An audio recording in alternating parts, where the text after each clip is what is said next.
What's up, ladies and gentlemen of YouTube?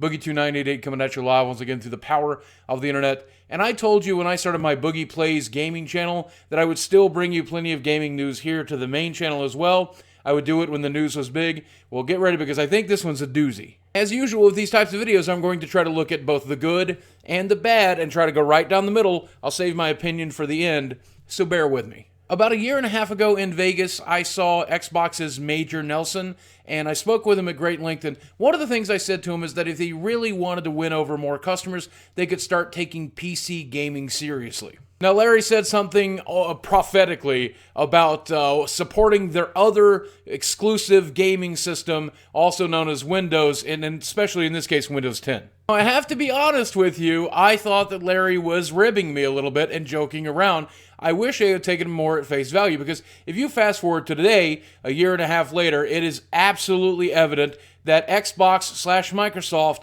is starting to get its feet wet with PC gaming. Now, if you've upgraded to Windows 10, either by buying it or getting the free upgrade, you may be aware that there's an app store built into Windows 10. And if you're anything like me, you booted it up once, got frustrated with it, and closed it down altogether. But I guess some people are actually using this thing. Now, that store is filled exactly with what you would expect it to be. A lot of Candy Crush clones and other app games and things that are developed for Windows Phone that also will work under Windows 10. But that's also going to be the home of some AAA games. You've got Tomb Raider. When it launched on Steam, it also launched in the Windows Store. As of right now, Gears of War Remastered is now available in the Windows Store, where you can't get that on Steam. And soon, Quantum Break will also be in the Windows App Store. I am also really hoping that they're going to bring the Halo Master Chief Collection and Halo 5 to PC so I can play it with mouse and keyboard. Larry, you promised me on Twitter. But this got a lot of people scratching their head and questioning whether or not this was the planned move all along,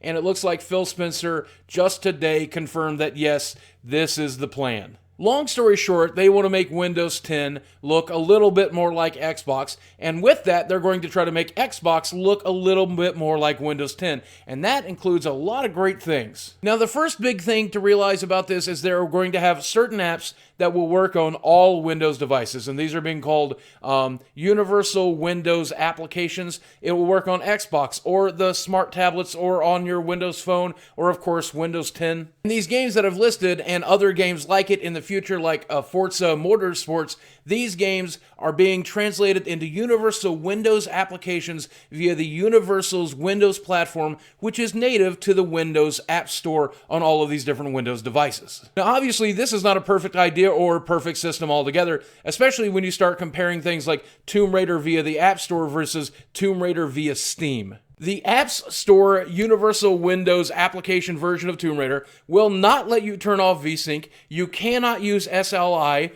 They have locked game files, so it's difficult to mod it, and you're forced to play in a borderless full screen mode. Or alternatively, you can pay the exact same price and get the exact same game off of Steam and not have to deal with any of these growing pains that comes with converting it as a UWA. Now, quite obviously, Phil Spencer has talked about these issues and said that they are growing pains, that they're something that they plan to eradicate in the future, and they're going to try to access all of these things that we PC gamers have grown accustomed to, but it'll take time. So sure, in cases like Tomb Raider, it makes more sense to get the Steam version of the game, but what about games that are not on Steam, like Quantum Break, like Gears of War, like Forza Motorsports, and potentially Halo series and other Xbox exclusives? That seems like a pretty good deal to me, to be able to play PC versions of games that I might not have otherwise gotten to play on PC, only on Xbox One. And you know, this has got Phil Spencer getting patted on the back every single day, because instead of only having a target sale capacity of 25 or 30 million Xboxes,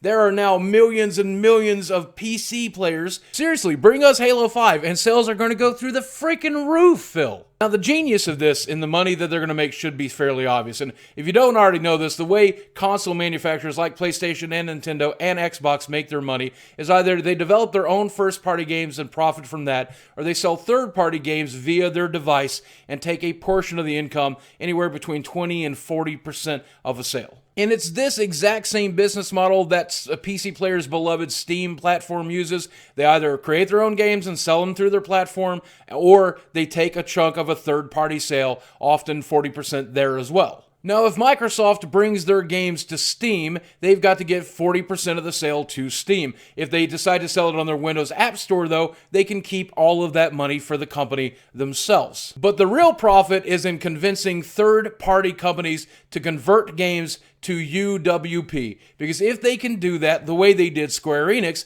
all they have to do is distribute the game, collect their 20, 30, or 40%, and basically do nothing else but count their money. The problem with that is, of course, that the system right now is still regaled as kind of shit by gamers, and if you check Reddit or anywhere else, you'll see a lot of people saying that they really do not like having to deal with the App Store, and they really don't like these converted versions, limited versions of their games. However, when it comes to first-party titles, you've got a lot of fans who've stuck to PC gaming and have never bought an Xbox who are dying and chomping at the bit to finally play some Halo. Give us fucking Halo! But if they get this right and they iron out the bugs, this could be a really, really great system. A lot of Xbox players will choose to buy PCs because they can also play their games there. A lot of PC players might buy Xbox Ones as a companion piece. And if you have streaming compatibility to and from both systems, wow, what a paradise that could be. Not to mention that if they get this right, and that's a big if, but if they get this right,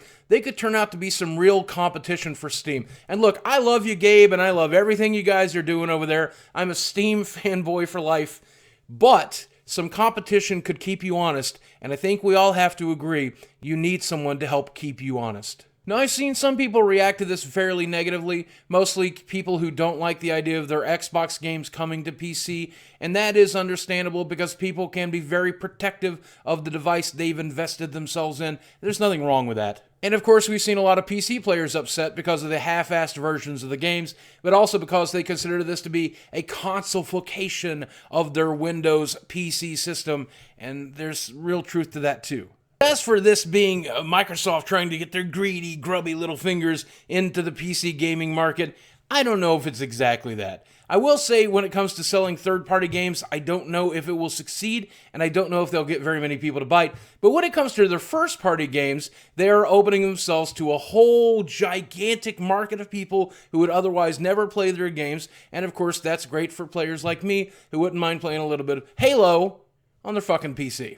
Hey, that's just one man's opinion. I could be wrong. I'd love to know what you think in the comments section below. Tell me, will this make you hate PC gaming? Will it make you love Xbox all the more? Will it bring you from Xbox to PC? Will it convince you PC gamers to try a little bit of Xbox?